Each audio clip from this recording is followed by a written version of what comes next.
بسم الله الرحمن الرحيم. الحمد لله وكفى والصلاة والسلام على من لا نبي بعده. أما بعد، اسلام اور جدید معیشت و تجارت دا جسٹس مفتی محمد تقی عثمانی صاحب کتاب دی. اولنی خبر دا جسٹس مفتی تقی عثمانی صاحب دا یو تعارف محتاج شخصیت نه دی. دا یو مفسر په انګریزي اردو ژبه کې د تفسیر سته. دا یو محدث چې هغه د 130 کالو څخه د بخاري شریف درس ورکوي. دا د یو اعلی فایي فقی او دا غرنګ د اسلامي قانون سره پر عصري قانون باندې د ډیر زیات عبور سره حاصل دي. تقریبا 20 کال د سپریم کورټ اف پاکستان او د فیډرل شریعت کورټ جسټس پاتې شوی دي. د عدالتي امور سره د اسلامي عصري قانون سره پر اسلامي معاشیاتو باندې د ماهرین څخه د سکیش شمارل کیږي. د غټ رایټر هم دی، سیاح هم دی، ادیب لیکاری هم دی، شاعر هم دی. عند علم اسلام هغه شخصیت دی چې علم اسلام امت مسلمه ته د دنیا په مختلف حلقو ملکو کې یو مسله پیښیږي، دغه د مسلې لپاره د سکیج رجوع کیږي. نو د تعارف محتاج شخصیت نه دی. الحمدلله زما د بخاري شریف استاد هم پاتې شوی دی. نو بل خبره دا د کوم کتاب لیکلی اسلام اور جدید معیشت و تجارت، دا یو مختصر کښنی کتاب دی. که په دا معنا باندې موږ وایو چې دا د معیشت یو معنی جامع کتاب نه دی چې په هغه کې د اسلامي معیشت تمام اړخونه د څه کړي ذکر کړي. دا د دې کتاب شاته یو پس منظر سته چې د هغه وضاحت څه دی ضروري دی. مطلب دا کتاب د 1940 کال مخکې 1990 کې څه شوی دی لیکل شوی دی چې په کوم وخت کې د پاکستان سپریم کورټ د یو جسټس دغه څلور شاته موږ لاړ. د دې کتاب شاته یو پس منظر سته، هغه پس منظر د یو تحریک دی. هغه تحریک ته ویل کېږي اسلامایزیشن آف نالج. دې تحریک وروسته شاته بیا یو پس منظر سته چې OIC قائمه کیږي په عالم اسلام کې په 1977 کې. د مسلمانانو اتحاد جوړیږي، په مسلمانانو کې یو فکر څه کیږي ژوندی کیږي چې موږ آزاد سو. د آزادېدو بعد پکار دی چې موږ فکر هم آزاد سي، پکار دی چې موږ متحد سو، پکار دی زموږ معیشت، زموږ عدالتي نظام، زموږ نظام تعلیم او زموږ پر سماجی معاشرتي علوم باندې چې دا کوم سیکولر لیبرل فکر خورېدلی دی دې څخه موږ ته څه حاصله سي؟ ازادي حاصله سي. نو مختلف د عالم اسلام د اعلی پایې سکالرز هغه راجمع کېږي، هغه یو تحریک شروع کوي. هغه تحریک ته ویل کېږي اسلامایزیشن آف نالج. نو هغه کې چې دا موږ علم المعیشت زموږ اقتصاد دا موږ څنګه اسلامایز کړو، دا څنګه د سرمایه دارانه نظام معیشت څخه موږ څه راخلاص کړو. نو که موږ غور فکر وکړو په دغه سلسله کې په 1981 کې اسلامي نظریاتي کونسل دا سفارشات مرتب کوي، قومي اسمبلی له څه کوي اصلي چې د پاکستان معیشت د سود څخه څه کوي پاک. بیا په 1992 کې فیډرل شریعت کورټ چې مفتی تقی عثمانی صاحب د هغه جسټس دا فیصله ورکوي د پاکستان معاشي نظام دی د سود څخه څه پاک سي. بیا دغه فیډرل شریعت کورټ په رڼا کې په 1998 کې یو بل فیصله سپریم کورټ اف پاکستان کې چې پاکستان ریاست به ژر تر ژره د بینکاري کوم نظام دی دا به د سود څخه څه کوي پاکي. لیکن برته په بدقسمتي سره بیا یو فیصله د چا راځي په 2002 کې د مشرف دوري دغه سپریم کورټ راځي د 1998 د سود خلاف کوم فیصله دا څه کوي کله عدم کوي. او دغه فیصله د وجي مفتی تقی عثمانی صاحب د سپریم کورټ چې کوم د جسټس دغه څه څور کې اپیلیټ بنچ دغه څه څور کې استعفا ورکړي.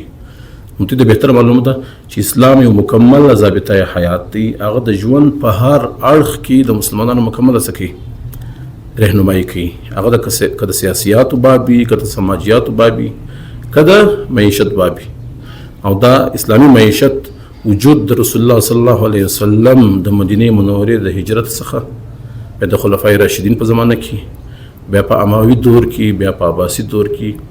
په تاریخ اسلام کې مسلمانانو خپل معاشي اصول درلودلي دي چې قرآن او حدیث. قرآن حکیم د معاشیاتو کتاب نه دی، لیکن په قرآن حکیم کې ځای پر ځای باندې الله سبحانه وتعالی موږ ته معاشي اصول څه کړي راښولي دي چې د هغه په رڼا کې موږ خپل معاشي نظام څه کوي، مرتب کوي، ترتیب کوي.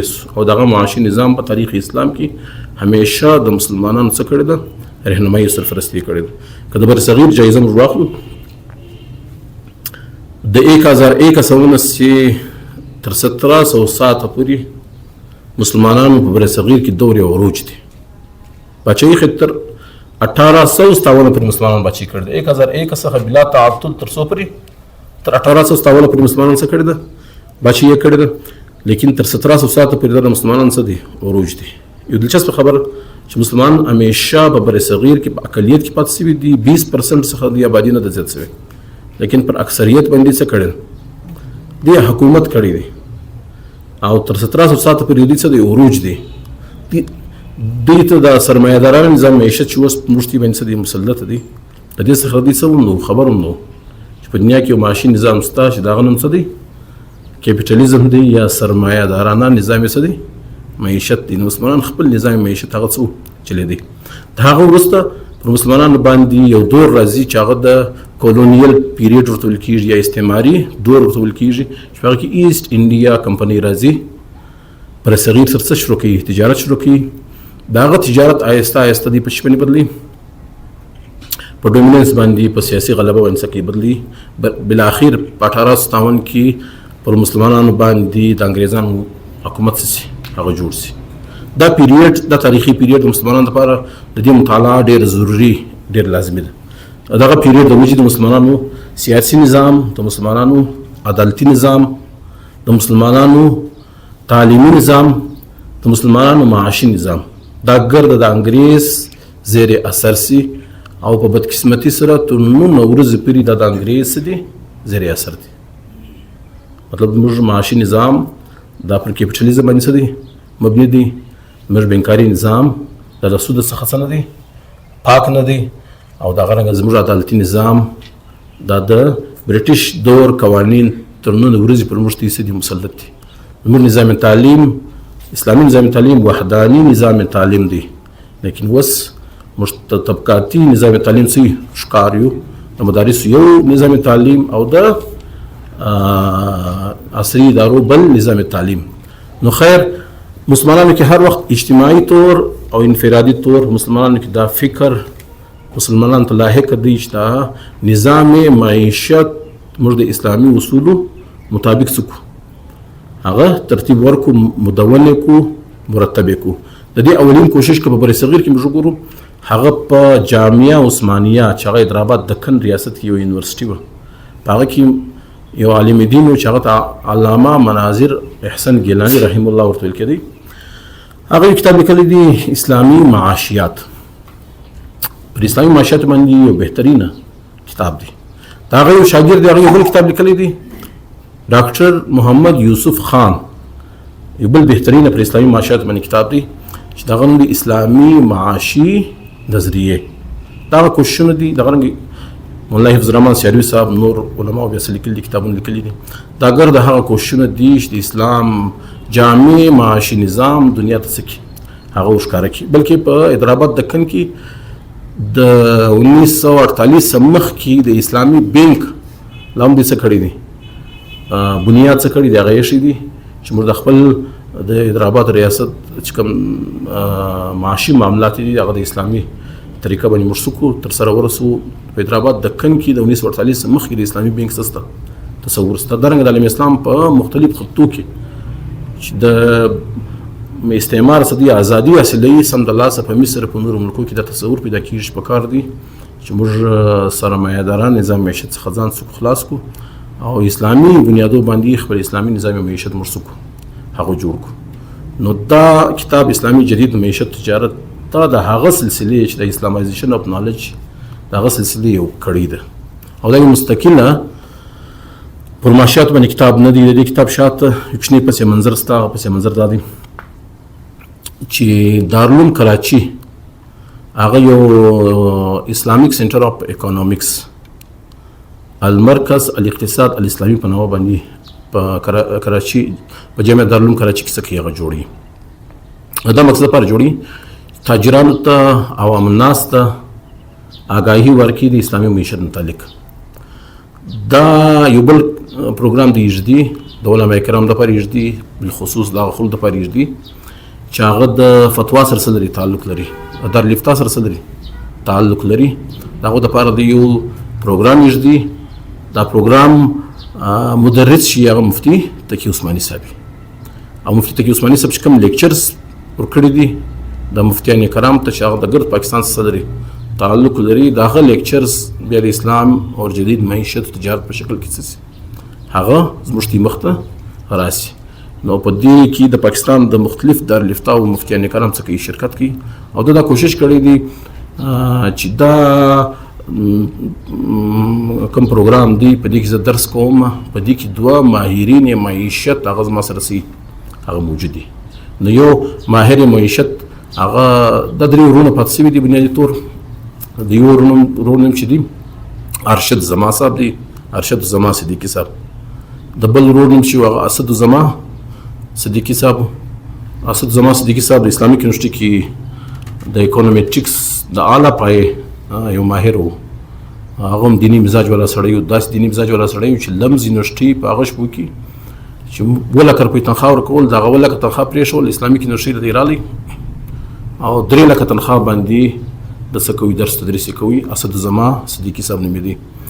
نو بلکې په اسلامي یونیورسيټي کې د یو کوشش شوی دی. اسلامي یونیورسيټي جوړ شوی د هغه کې 4 شعبو کې یو شعبه IIE اسلامک سکول اف اکونومکس په نامه باندې یو اداره جوړه شوې ده. دغه مقصد لپاره جوړه شوې ده که د پاکستان نظام د اسلامي معیشت مطابق موږ جوړوي نو په دې کې به د 2 شعبو د اسلامي علوم باندې هم د خلک مهارت لري او پر اکونومکس هم د دې مهارت وي. نو یو سکول جوړ شوی اکونومکس سکول اف اکونومکس د په هغه کې څو استاد لیکن د ورور د پروګرام کې شرکت کړی د ورور ارشد زمان صدیقي نوم دی د پاکستان چیف اکونومیست سعودي ریټایر شوی. او دویم محمد حسین سید محمد حسین دا بیا چارټرډ اکاونټنټ چې کوم اداره و په کراچي کې دغه چیرمن پاتې شوی. نو د دواړه سرکرده شخصیات د اکونومکس بهترین ماهرین دا د مفتي تقي عثماني صاحب سره په دغه کورس کې موجود شوي دي او ډیر ځایو چې دوی د رهنمایي یا دوی د وضاحت ضرورت پیښ شوی دی. مفتي تقي عثماني صاحب ارشد زمان صدیقي صاحب راوښتي دي او سټیج لا او د سید محمد حسین چې د اکاونټنټ دغه دی ماهر دی د اکاونټینګ د چارټرډ اکاونټنټ دی دا هم څه کړی دي راغوښتي دي. د کورس تر اخره دی دواړه څه شوي دي موجود شوي دي. نو د کورس بنیادي مقصد دا پاتې شوی دی چې پاکستان کې یو کوشش روان دی 45 کاله سعودي نظام پر موږ څه دی مسلط دی چې دغه څخه یو رنګه ازادي حاصله شي او متبادل اسلامي نظام معیشت په پاکستان کې فروغ او وده سکی هغه وکي. دې لپاره مفتیان کرام څه سي هغه تیار سي. نو مفتي تقي عثماني صاحب دې تفصیل بیانوي یا مفتیان کرام ته چې د مفتي صاحب کار صرف دا نه دی چې د خلکو ته وروښيي چې دا حلال دی دا څه دی حرام دی بلکې مفتي سي دا غزي مداري ده چې د حلال او د حرام بیانولو سره سره خلکو ته دا غوښم وروښيي متبادل هم سکی بیان کی.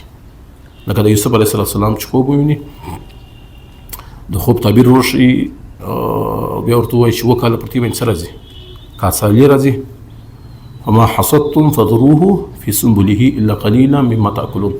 بیا متبادل وروښيي چې دا کوم فصلونه چې کرلي بس دا په خپل خوشو کې پرېږدي مګر دومره قدر یوټیلایز کې استعمال کوي چې هغه ته ضرورت چې دا کاڅالي راځي دا چې دا کوم غنوم تی محفوظ کړي دا بس پر شکیش نه یو رنګه مسله وروښول بل د مسلې څه وروښوي د خوب تعبیر وروښي د خوب تعبیر سره سره د مسلې حل هم څه کوي وروښوي. نو مفتي ذمہ داري دا نه چې خپل څه وروښي حلال او څه وروښي حرام وروښي. د مفتي ذمہ داري دا هم چې دا یو شی حرامي دا حلال متبادل مخلوق د څه کې حلال لارم څه کې هغه وروښي. دا کور په آغاز کې مفتي تقي عثماني صاحب مفتیان کرام ته وایي یو وقوله ورته ذکر کوي د عربي ژبې چې کوم سړی د زمانې د تقاضو څخه د زمانې د نظامو څخه ناخبره پاتې شي هغه د جاهل ویل کېږي. صحیح. نو د زمانې د ټرینډ سره د زمانې نظامو سره خبرتیا آگاهي د مفتي سره سي دغه ذمہ داري ده. بیا د امام محمد ابن حسن الشیبانی رحمه الله د هغه د ژوند یو پهلو ورته بیان کړی دی چې هغه به باقاعده بازار له بتلی او د خلکو پر خرید فروخت چې کومې طریقې پر هغه باندې به څه ساتي، نظر به ساتي، په هغه باندې به ځان څه کوي، آگاه کوي، به څه به کوي، خبروي به. نو دا کتاب بنیادی طور دغه مفتیان کرامو کورس و. بیا په کتابي شکل کې مولانا مجاهد رحمه الله دا شهید سو د جامعه امدادیه یو فاضل دارالعلوم کراچي فاضل جامعه امدادیه کې سو استاد. دا کتاب ته ترتیب ورکړی دی هغه مولانا مجاهد شهید رحمه الله ورکړی دی د مفتی تقی عثماني صاحب څخه دی شاګرد دی. نو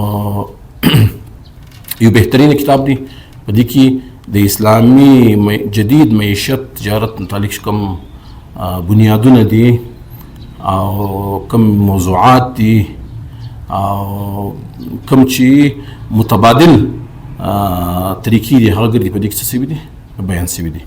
نو آغاز موږ کوو د علم المعیشت دا وایي وڅه. نو علم المعیشت انسانان وایي ولې د دې شاته د انسانانو غرض غایت څه دي.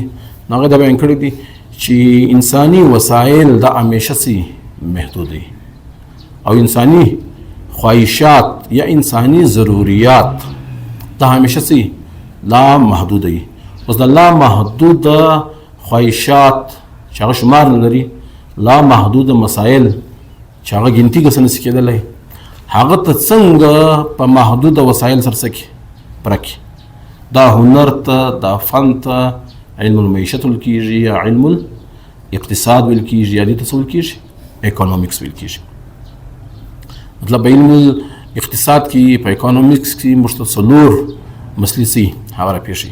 اولنۍ مسله هغه سي د ترجیحاتو تعین. فرض کړه زه 50 روپۍ لرم یا 50,000 روپۍ لرم یا 5 لک روپۍ لرم، ماته د کور ضرورت دی، ماته د کپړو ضرورت دی، ماته د بچانو د تعلیم ضرورت دی. اوس د ترجیحات تعین څرنګه وکړم چې په دا 5,000 پیسې لرم یا 50,000 پیسې لرم، څومره پیسې زه پر تعلیم د بچانو کار کوم، څومره پیسې زه پر یوټیلیټي بیلز باندې څه کوم کار کوم، څومره پیسې زه د کور باندې څه کوم خرڅ کوم. د ترجیحات تعین دا د اکونومیکس اوله څه ده مسله ده. د اکونومیکس دویم مسله چې ده هغه د وسایل تخصیص دی.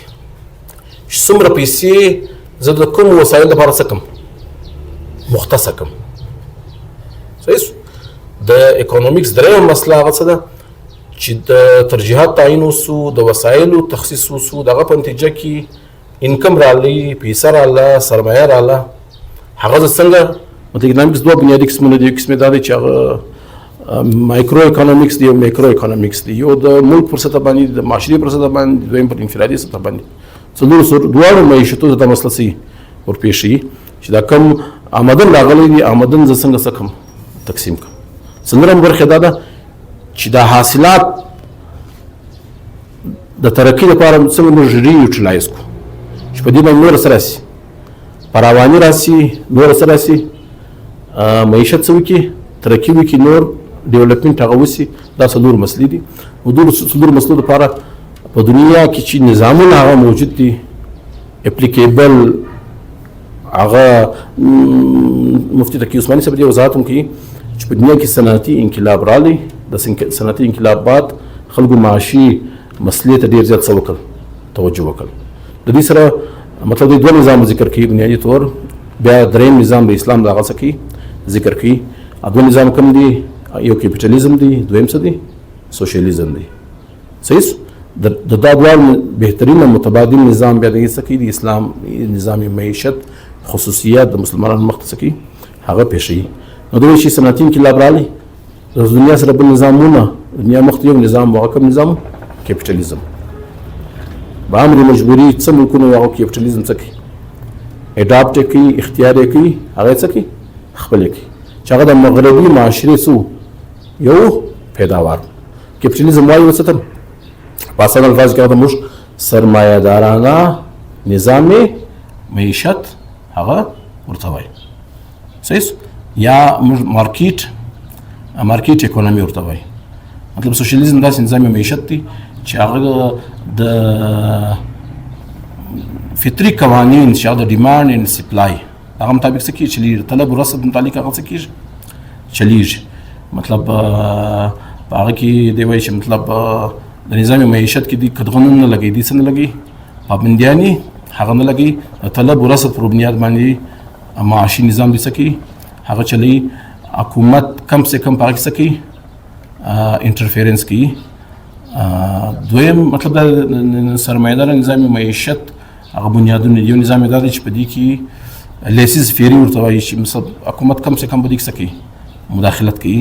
دویم د دې نظام معیشت د طلب رسد چې فطري څه دي، قوانین دي، هغه باندې داسې کېږي، چلیږي. او دریم خصوصیت دا دی چې په دې کې د شخصي ملکیت څه تصور شته.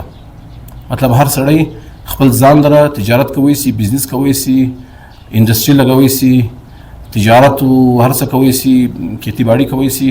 کوم نفع چې دل راځي هغه د ذاتي څه ملکیت. او د پیسو ګټل د لپاره په دې باندې یو قدغن نه چې هغه د پیسو ګټل ذریعہ هغه حلاله ده، که د پیسو ګټل ذریعہ هغه څه ده، هغه حرام ده. په دې کې کسړی خدای نه کوي سود کوي، کسب کړي د سټابازي څه کوي، یو کاروبار بزنس کوي، که پر فحاشي او ریاني باندې مشتمل دي څه کوي، یو کار ژوند کې د ګور تصور کړی ده، چوټ تصور کړی دي، اجازه ور کړی دي. او د دې مطلب اسلامي تورم ډېر زیات خرابین په دې کې شته چې مطلب که قمار دی، که جوا ده، که سټابازي ده، که سود دی، که ذخیره اندوزي ده، دا ګرد په شریعت څه دي، هغه حرام دي. او په دې نظام معیشت کې مطلب د فلاحي بهبود څه نه تصور نه. په دې کې معاشره پر طبقات څه کې تقسیمیږي. سرمایه‌دار ورځ تر بله هغه څه کېږي، زیات سرمایه‌دار کېږي. او د معاشرې هغه پس طبقې چې او ورځ تر بله هغه څه کېږي، د نور غربت او د دې څه کېږي، ښکار کېږي.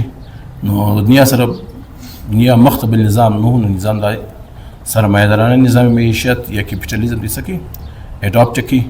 په کیپټالیزم کې دا وسایل پیداوار چی دا د خلکو خپل ذاتي سي ملکیت، یعنی په دې کې څلور چې ګټه کوي، نفع راوړي، هغه څلور شیان دي. هغه یو شی څه دی، هغه ځمکه ده.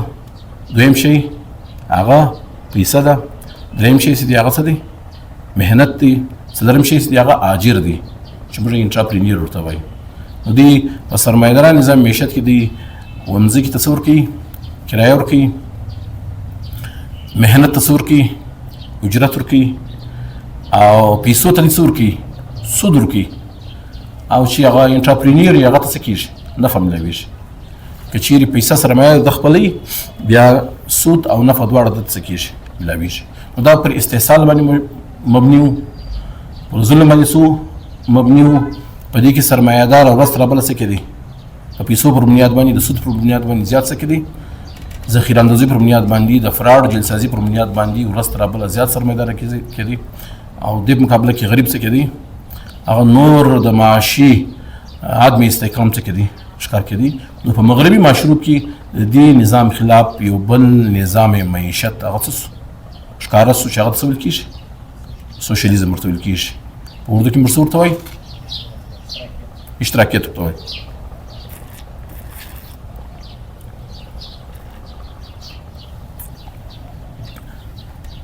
د اشتراکیت کې بیا د تصور دی، په هغه کې د ذاتي ملکیت تصور هغه نشته،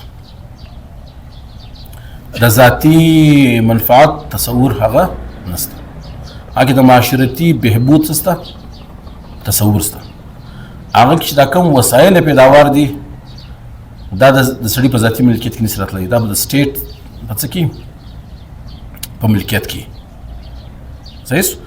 او لکه سرمایه‌دارانه نظام معیشت بنیاد فطري قانون د طلب او د رسد د ډیمانډ اینډ سپلای، د دې نظام چلیږي اشتراکي نظام معیشت چلیږي دغه شاته پلانینګ دی هغه وسایل پیداوار ذاتي ملکیت کې سره تللی د سټیټ په کنټرول کې دویم تصور دا دی چې پر طلب ورثت چې کوم عندي قوانین دي چې هغه مینیپولیټ کېدای شي دغه بجای ریاست په څه کې پلانینګ به کې ریاست به خلکو ته څه کې ورشي خلک به هغه څه کې کار به کوي نو په دې کې وسایل پیداوار هغه دوه پاتې کېږي یو مځکه کارخانه کیتیس ولا او دویم شي څه مهنت مځکه چونکې د ریاست څخه د پراپرټي ده کارخانه د ریاست څخه د پراپرټي ده نو یو مهنت څخه کېږي هغه پاتې کېږي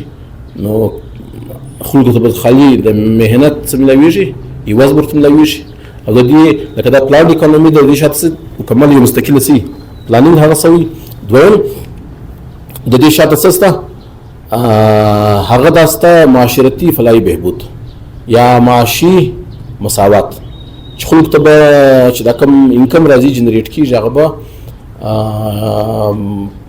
مطلب مساوي طور پر معاشره باندې څه کېږي هغه به تقسیمېږي نو دا دویم معاشي نظام دی چې مفتي تقي عثماني صاحب دغه څه بیان کړی دی پوره تفصیل وضاحت څه کړی دی هغه بیان کړی دی بیا په دوه نظامو کې د خرابیانو څه کړی دی د شاندې هم کړی مطلب د سرمایه‌دار نظام معیشت کې سرمایه‌دار فلاحي بهبود تصور هغه نسته او په هغه کې د حلال د حرام څه نسته تمیز نسته په هغه کې د معاشري طبقه ورځ تر بله زیاته سرمایه‌داره کېږي او د معاشري بله طبقه ورځ تر بله زیات څه کېږي د معاشي ناهموارۍ څه کېږي ښکار کېږي په دې نظام معیشت کې د مساوات یو تصور هغه څه شته موجود دی لیکن په دې کې نورې خرابیانې هغه څه دي موجود دي مثلا د انساني رجحانات انساني ضروريات دا یو د بل څخه څه هغه جلای څه خلک داسې هغه واده کول غواړي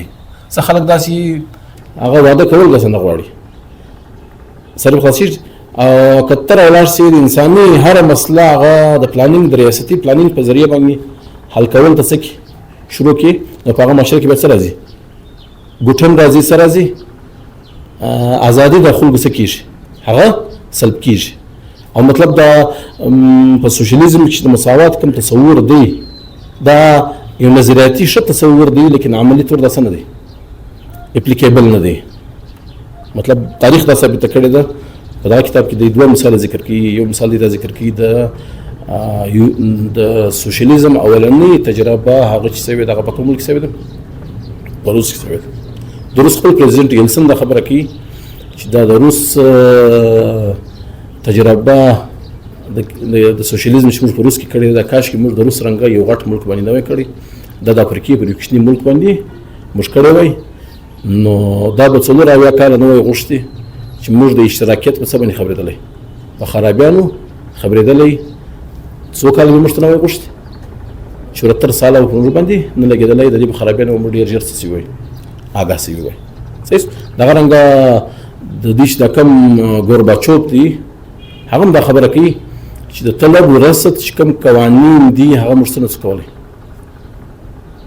دغه څه موږ خامخا څه اخلو کار اخلو هغه موږ څه نشو کولی ایګنور کوي نشو مطلب په دنیا کې کوم موږ یوز جایزه واخلو د سوشلیزم چې کوم دی دغه پر بنیاد باندې په دنیا کې یو داسې ممکن نه نشي چې هغه 100% د سوشلیزم پر بنیاد باندې خپل معاشي نظام هغه څه کوي چلایي یو نظام معیشت هغه څه سو کیپټالیزم سو هغه څه ول کیږي مارکیټ بیسډ اکانومي ورته ول کیږي دویم نظام معیشت هغه څه سو سوشلیزم سو چې هغه ته پلان څه ول کیږي اکانومي ورته ول کیږي یو دریم تصور هغه مختصو چې په هغه باندې چاینا هم څه کوي عمل کوي نن سبا او په هغه باندې رشیا هم څه کوي عمل کوي هغه ته میکسډ اکانومي ورته ول کیږي چې هغه د پلانینګ هم کوي او د پلانینګ سره چې دا کوم طلب درست فطري قوانین دي دا غوسم دي اخلي کار اخلي مثلا نن سبا په چاینا کې کوم نظام روان دي هغه دي د سټیټ کیپټالیزم ورته وایي څه ورته وایي سټیټ کیپټالیزم ورته وایي او دا غننګ یا بل تور ورته استعمالي چې مارکیټ بیسډ سوشلیزم. مطلب چاینا چې هغه ترقي یافته یو مضبوط اساس معیشت جوړ سو، هغه وخت جوړ سو په سوشلیزم کې دې سره راوستو، ریفارم راوستو، په سوشلیزم کې دې سره راوستي، تبدیلی راوستي، بیا چاینا د ترقی سره څه سول هغه مخامخ. مطلب دا په کیپټالیزم کې هغه پرایویټ او پبلک پرایویټ انټرپرایز او په سوشلیزم کې هغه پبلک انټرپرایز. اوس دا ملکونه چې په هغه کې پبلک او پرایویټ دواړه انټرپرایز ته، مطلب خلکو ته تجارت کولو، د کارخانه جوړولو، د دواړو دې څه سته هغه اجازه سته. د دې سوشلیزم تعلق مفتی تقی عثماني صاحب هغه یوټوپین فلسفي چې ورته وایي، یوټوپین اصل یو توري دی چې هغه د لا مقام په نامه باندې څه کېږي استعمالېږي. مطلب هغه لاتین یا په یونان کې پر دې باندې یو بادشاه څه لیکلی کتاب لیکلی دی چې هغه یو دی معاشره چې پاکي د خلکو ضرورتونه ګرد څوک ورپوره کوي، ریاست هغه ورپوره کوي. نو دا متعلق دی وایي چې دا یو دی خیالي جنت چې موږ ورته وایي یوټوپین، چې دا یو د نظریه او تصور دی چې هغه اپلیکیبل څه دی ناممکن دی. مطلب که بیا اپلیکیبل هم سي په دې کې د انسان معاشي ازادي هغه څه کېږي سلب کېږي. که فرض کوم مثال ورکړو د نورت کوریا موجوده نورت کوریا ده، پاکي انساني ازادي هغه په یو معنا باندې څه ده سلب. هلته سړی ګاډي نشي اخیستلی، هلته سړی پاسپورټ نشي جوړولی، هلته عام میډیا انټرنیټ دا څه نشي کولی یوټیلایز کولی.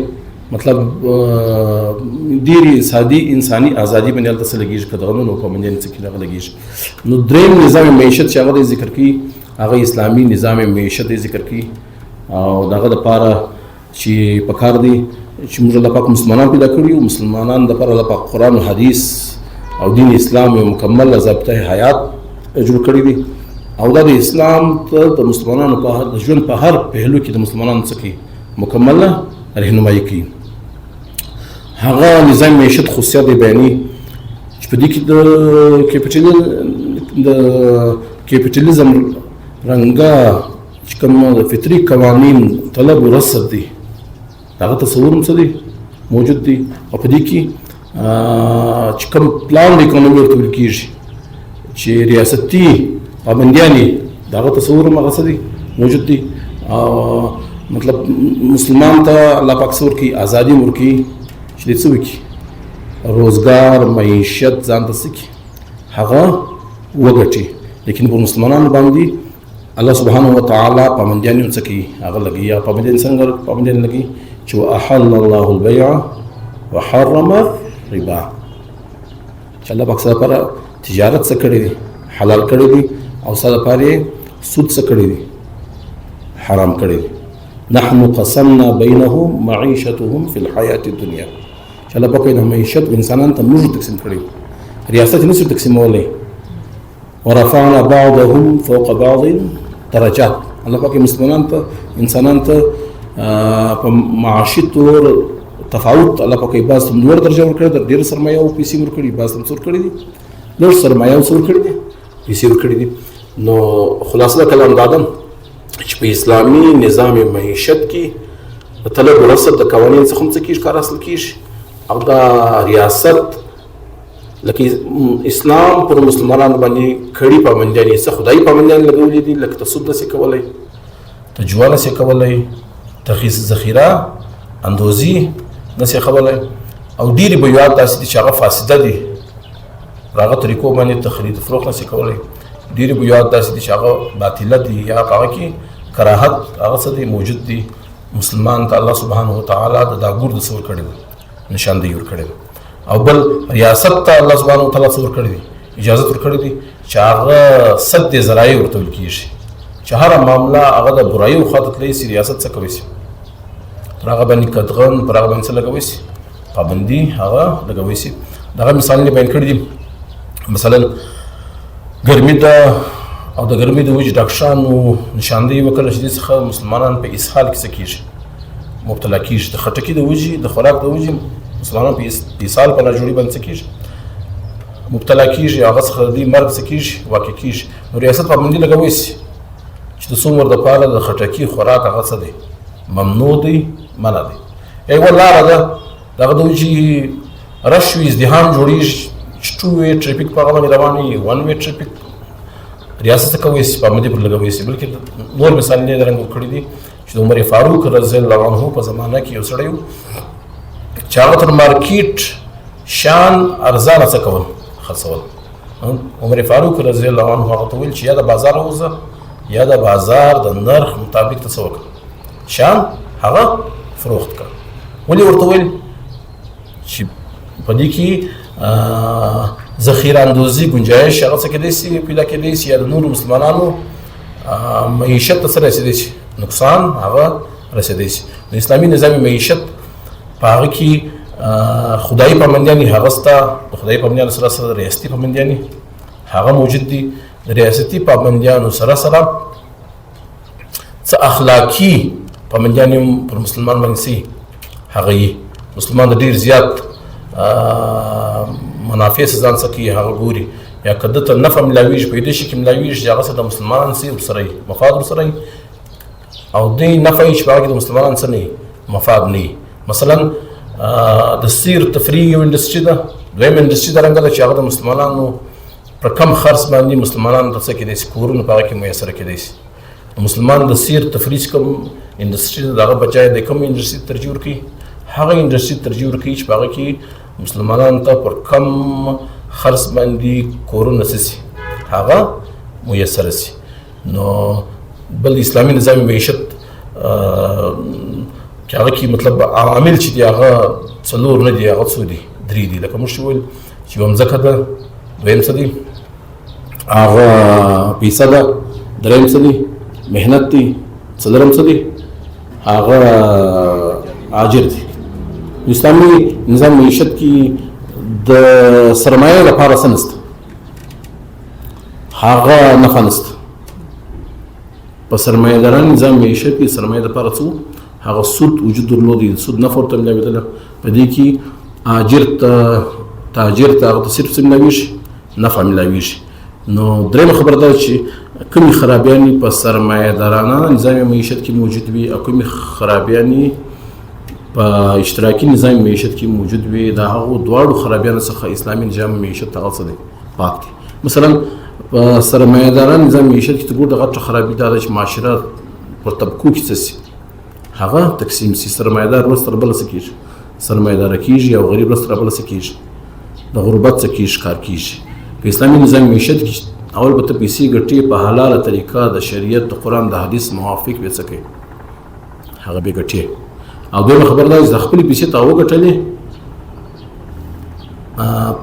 د شریعت احکام ته څه دي متوجه دي هغه په کوم صورت کې هغه د زکات په صورت کې وفي اموالهم حق للسائل والمحروم چې دا کم مال تا ګټلی دی په هغه کې د الله سبحانه وتعالی حق دی د سوال کولو والا دپاره د معاشرې د هغه پس طبقې دپاره ته د هغه 40 حصه په بعض صورتو کې 20 حصه په بعض صورتو کې 10 حصه 10 حصه به چاته ورکوي د زکات په صورت کې د معاشرې انادار خلکو ته به څه کوي هغه ورکوي دغه رنګه صدقات یې واجبه نور ستا د فطرانې په شکل کې د قربانۍ په شکل کې او دغه رنګه نور مدونه ستا لکه وصیت دی او که انسان ډېر سرمایه راجم ومي کړي انسان ته د میراث احکام د مرګه بعد دته څه دي متوجه دي چې دا کومه سرمایه هغه یو رنګه د معاشري ګردو طبقو له هغه څه کېږي هغه ورسېږي دغه رنګه د وقف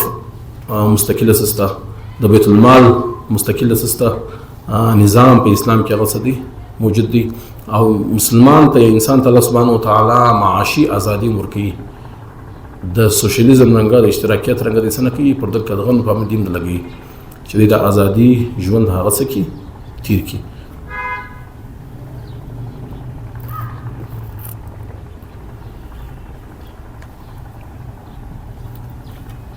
نو په دې کتاب کې اوله موضوع چې دا غوډه ده چې په دنیا کې دوه چې کوم نظام دي دا خرابیانې څه کړي دي بیان کړي دي دا غو د متبادل پر تور باندې اسلامي نظام معیشت دغه خصوصیات په کتاب کې څه دي بیان شوي دي د دې دویمه حصه چې ده هغه ټیکنیکل موضوع ده چې هغه د جدید معیشت کوم عنوانات دي مثلا په دنیا کې د کمپنۍ تصور هغه څنګه راغلی، کمپنیانې څنګه جوړې شولې، او دا کمپنیان چې کوم شیرز دي د دې خرید فروخت د شیرز اقسام، او که چیرې څوک خرید فروخت کوي د هغه د زکاتو دغه متعلق زکات کوم څه دي احکام دي دا کې بیان شوي دي. د دې سره سره چې مخته ولاړ شي په دغه کتاب کې مطلب د بینکاري نظام، د بینک څه تصور دي، د بینک څه اقسام دي، او د بینک کم اغراضو مقاصد دي، او بینکاري مطلب کومې خرابیانې پکښې دي چې د بینکاري ګرد نظام پر سود باندې څه دی مبني دي. دا خرابیان څه سوې ده، نشاندهي سوې ده. د بینکاري د نظام آغاز د کوم وخت د کوم زمانې څه سوی دي، نو هغه انسانانو بارټر سیل به کوي. بیا انسانانو دغه بعد سونا چاندي په ذریعه باندې څه کوي، تجارت به کوي. د سونا چاندي هغه به د زرګران سره شول، زرګران به څه ورکول، رسیدان به ورکول، دغه څخه د بینک څه شروع تصور هغه شروع. بیا بای میټالیک سونا چاندي باندې مبني سکې دغه څه دي وجود څه دي. او بیا د سکو بعد بل دور راځي چې هغه د کرنسي څه دی دور دی. د کرنسي دور کرنسي مو د کرنسي شاته وڅو هغه سرمایه او پیسې څه هغه پرتاو. بیا چې په یورپ کې د جنګونو وسواد مې استحکام رالی، بیا د کرنسي شاته پیسې نه پرته، د کرنسي شاته بیا څه رالو ډالر رالی. بیا مطلب د دې ګردو شانو په دې کتاب کې پورا خاکه هغه څه شوې ده پیش شوې ده چې د بینکاري نظام د دې بنیادونه هغه څنګه کښېښول سو. اوس مسله دا ده چې د بینکاري پوهه نظام د پر څه باندې مشتمله دی، پر سود باندې څه دی مشتمله دی. د کتاب یو خاص عنوان دا دی چې دا د سودي بینکاري څخه موږ څنګه نجات څکو حاصل کو. د دې لپاره کم متبادلات هغه ستا د قرآن د حدیث په رڼا کې نو یو مستقل عنوان ستا چې د کنونشنل بینکاري په مقابله کې مفتي تقي عثماني صاحب دغه وضاحت کړی دی چې اسلامي بینکاري موږ څه کوي، دغه آغاز کوي. هغه د څلور متبادلات ذکر کړي دي چې یو شرکت دی، دویم څه دی مضاربت دی، دریم څه دی اجاره ده، او څلورم هغه څه دی مرابحه ده.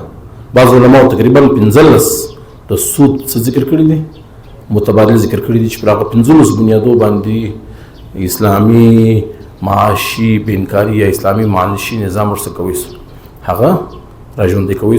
هغه پوره تفصیل په دې کتاب کې هغه څه دی موجود دی. او بل چې مثال جدید معیشت تجارت د دې زمانه هغه بیمه چې موږ ورته وایو انګریزي کې انشورنس ورته وایي، چې مثال په خاصه زمانه کې د سامانونو بتلو دی، یو ځای سبل ځای د پچ کې بتلو، سمندري جهازو کې بتلو، هغه بس ډوب وسو، تاجرانو په غټه پیمانه څه وسو نقصان به اوس دغه د متبادل یو نظام د جوړ کړی چې هغه ته انشورنس ویل کېدی. چې په اسلام کې د دې اسلام موږ ویل چې هغه د ژوند په هر اړخ کې د مسلمانانو څخه رهنمایي کوي، دغه دپاره تکافل نظام د څه کړی دی بیان کړی دی، لکه د کنونشنل نظام متبادل اسلامي بینکاري په تور د څه کړی دی وضاحت یې کړی دی. دغه رنګه د انشورنس او د بیمه متبادل د څه بیان کړی دی تکافل بیان کړی دی. نو د دې کتاب د مختصره خلاصه مختصر کتاب د تقریبا 170-180 صفحو باندې دی مشتمل دی. دا مختصره خلاصه واسطي به ځین کې هر سوال تی کوي.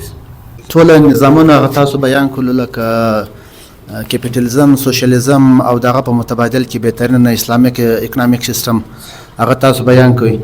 نو دلته یو سوال دا پیښیږي چې بهترین اسلام ته نږدې کوم نظام چې دی هغه نږدې دی، یعنی که موږ وایو اسلامیک اکونومیک سیستم د کیپیټالیزم ته زیات نږدې دی یا که سوشلیزم ته زیات نږدې دی؟ ځکه پر دې باندې دوه کتابونه لیکل شوي دي، لکه یو د مفتي تقي عثماني صاحب کتاب اسلام کا معاشي نظام او بل د حفظ الرحمن سیوردی صاحب کتاب اسلام کا اقتصادي نظام. نو هغه دغه مفتي تقي عثماني صاحب چې کوم بوک دی هغه وایي اسلام چې دی هغه کیپیټالیزم ته نږدې دی، او د حفظ الرحمن سیوردی صاحب چې کوم کتاب دی هغه وایي اسلام چې دی هغه سوشلیزم ته نږدې دی. نو په داس اوله باندې تاسو فکر غواړو. ډېر مننه. نصیب الله صاحب ماهر معاشیات دی، په معاشیات کې ماشاءالله PhD کړی دی، MPhil کړی دی. نو پر دا موضوع تر موږ ډېر زیات څه لري معلومات لري ماشاءالله. خبر دا ده چې که کیپیټالیزم د مغربي معاشرې یو پیداوار دی، که سوشلیزم دی موږ ویل چې هغه د کیپیټالیزم په مقابله کې څه سوی دی، وضع سوی یو نظام دی. دا دواړه انساني جوړ کړي څه دي، نظامونه دي. او اسلامي نظام معیشت هغه نظام معیشت چې هغه موږ ته قرآن او حدیث راښولی دی، د هغه بنیادونه چیرې دي؟ د قرآن د حدیث کې هغه څه دي موجود دي. نو اسلام ته نه د سوشلیزم څه ضرورت شته، اسلام ته نه د کیپیټالیزم ضرورت شته. په دواړو کې خرابیان هغه څه دي، نقایص هغه څه دي موجود دي. نقایص یې څه دي؟ مثال اوس موږ ته مثال ذکر کوو، موږ په یو کیپیټالیزم باندې مبني معاشره کې ژوند تیروو. موږ د کوم مسایل سره مخامخ؟ دلته سود شته، دلته خمار شته، دلته ذخیره اندازي شته، دلته ګران فروشي شته، دلته تعلیم هم زه په پیسو باندې اخلم، صحت هم زه اخلم په پیسو باندې اخلم، دلته هر شی برای فروخت دی. زما ترانسپورټیشن دا هم زه کوم، ترانسپورټ زه کوم، دا زه په خپلو پیسو به کوم. دلته د معاشي ناهمواري، دلته د مهنګایي، دلته د طبقاتي تقسیم زه څه یم ښکار یم. نو مقابله کې ته یو سوشلیست ملک لاړ سه، لکه نورت کوریا موږ مثال راوخو، چاینا مثال مو نسو کولی. چاینا په خپله سوشلیست ملک دا نسبه پاته. د چاینا نظام ته ماهرین معیشت په خپله سټیټ کیپیټالیزم ورته وایي، یا سوشلیزم مارکیټ بیسډ سوشلیزم ورته وایي. د سوشلیزم چې کوم آیډیلز دي پر هغه باندې چاینا په خپله نسبه پاته، نه روس پر هغه باندې پاته سو. که موږ لاړ سو نورت امریکا ته، موږ لاړ سو دغه د نورت کوریا له، هلته انساني ازادي مکمل سلب ده. دلته هغه چې دوی حکمران دی، هغه چې وغواړي کوم څه هغه قتل کوی سي، نه څوک ګاډي اخیستی شي، نه څوک پاسپورټ جوړولی سي، نه د دنیا سفر کوی سي، نه ته د دنیا په نظریات تصورات دنیا په حالات ځان څه کوی سي، هغه خبروی سي.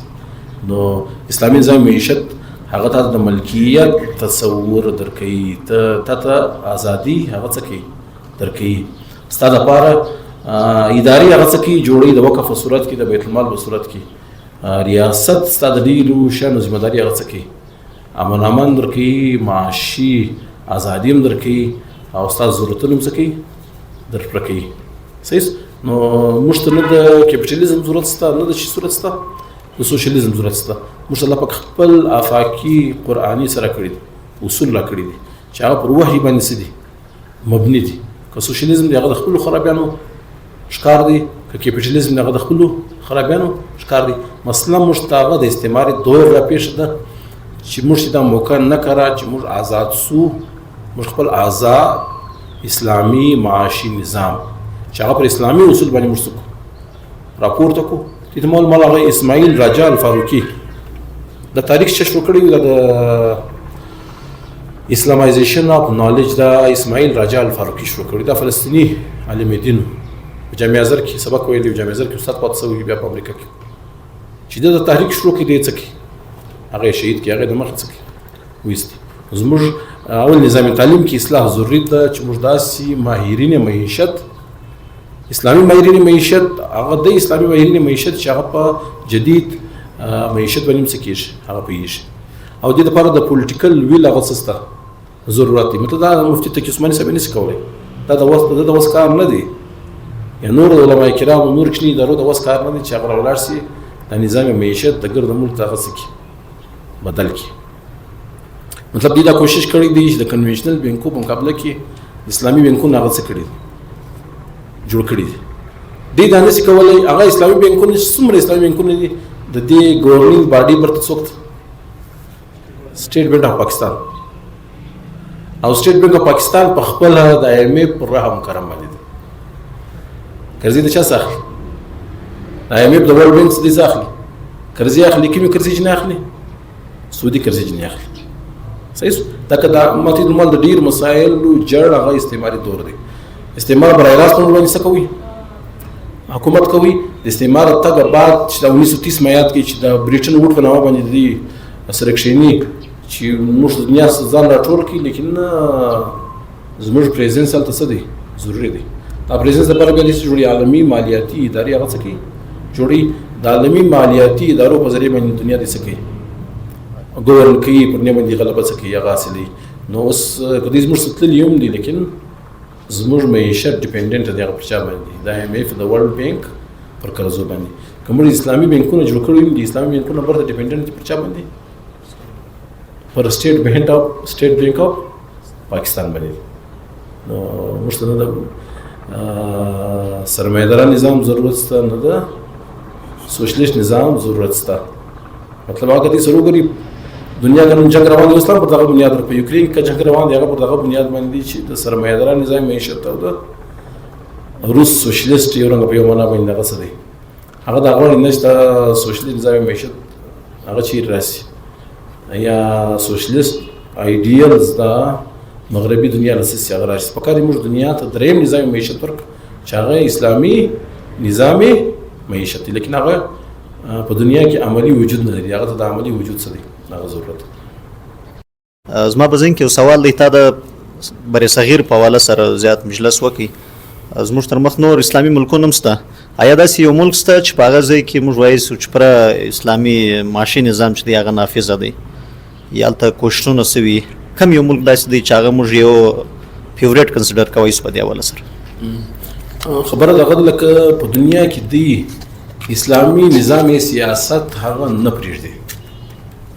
مطلب مغربي دنیا پر مشرقي دنیا باندې یا پر عالم اسلام باندې دون غلبه دون تسلط هغه لري چې دی نه پرېږدي چې هلته اسلامي سیاسي نظام څوکي هغه قایم شي. مثلا د آیلي قوانینو پورې سعودي عرب موږ وایو چې دا اسلامي قوانین د څه کړي دي نافذه کړي. د ایران تر حده موږ وایو چې د اسلامي نظام په خپلو کې څه کړي نافذه کړي، لیکن هغه استحکام نه پرېږدي، پر هغه باندې هر وخت سي پابندیان دي. افغانستان دی هغه متعلق هر وخت دي سي پابندیان دي. نو دی کیپیټالیزم چې دی هغه د دې ویسټرن آیډیل دی، هغه مطلب پر پاکستان اسلام پر نامه جوړ شوی دی. پاکستان کې د 15 کالو زیات کلونه هغه تیر سو، اسلامي نظام تاسوس نو نافذ. هغه وجه او سبب څه دی چې موږ تر اوسه د استعمار د تسلط څخه نه خلاص یو. په خای برای راست تسلط په موږ باندې وسې د پپیټو کومرانو په ذریعہ باندې تسلط دی، یا د مغربي عالمي مالیاتي ادارو په ذریعہ باندې چې هغه د ورلډ بینک یا IMF دی دغه په ذریعہ باندې هغه تاسو په بجټ جوړېدو کې څه درکې د دې سرپرستی د دې رهنمایي د دې ریکمنډیشنز دا به څه کوي په ټیکسیشن په درنګ کښنی معاملات کې د دې څه کوي پر تا باندې امپوزټ کوي. نو دې تا پریږدي نه دیته چې ته څه کوي د لپاره د پولیټیکل ویل هغه څه دی ضرورت دی. مته خدای چې موږ د ښکار کې شپږ کې 100% کوشش روان دي په ګرد عالم اسلام کې. دا کوشش سوي دي چې هغه د سعودي بینکاری بجای دي څه کړی دي اسلامي بینکاری دي څه کړی ده اډاپټ کړی ده. لیکن یو مستقل اوس پاکستان کې مثال اسلامي نظام معیشت د اسلامایزیشن اف نالج یا د 80s کې کوم دور تیر شوی ډېر کوششونه دي. کوشش کې هغه یو کوشش د پاکستان کې بیت المال څه لري وجود لري، او دا رنګه په کار چې پاکستان کې انډومنټ فند هغه څه لري وجود لري چې مختلف تعلیمي وظایف خلکو ته څه کوي هغه ورکوي. که اسلامي نظام معیشت راسي هغه ډېر پراخ تصور دی، هغه صرف دا نه دی چې د بینکو څخه د سعودي نظام څه وکړه خاتمه وکړه، هغه به ډېر شیان هغه به پبلیک سیکټر لځي، هغه به ستا نظام تعلیم، ستا صحت، ستا امن و امان، ستا آمد و رفت، ستا سوشل سیکیورټي، ستا د غریبانو مطلب اسلام چې دی هغه د ویلفیر سټیټ سره تصور لري، هغه د شان څه کېږي او سره ژوند کېږي. تر اوسه په عالم اسلامي کوششونه روان دي، هغه صرف او صرف د یو ناسور چې هغه د سود په شکل کې پر مسلمانان څه دی مسلط دي، دغه څخه دي څه حاصل کړي چټکاره حاصل کړي، دغه څخه ځان دي څه کړي آزاد کړي. یو داسې نظام معیشت چې هغه 100% د قرآن د حدیث د اصول د قواعد مطابق مطلب د افغانستان رنګه ملک کدی مداخلت په دې کې نسی و پر خپل بنیادو باندې راولاړ سي اسلامي نظام معیشتي صبر کې فروغ ورکړي نو شاید امکان شته چې دا شی مخترع شي.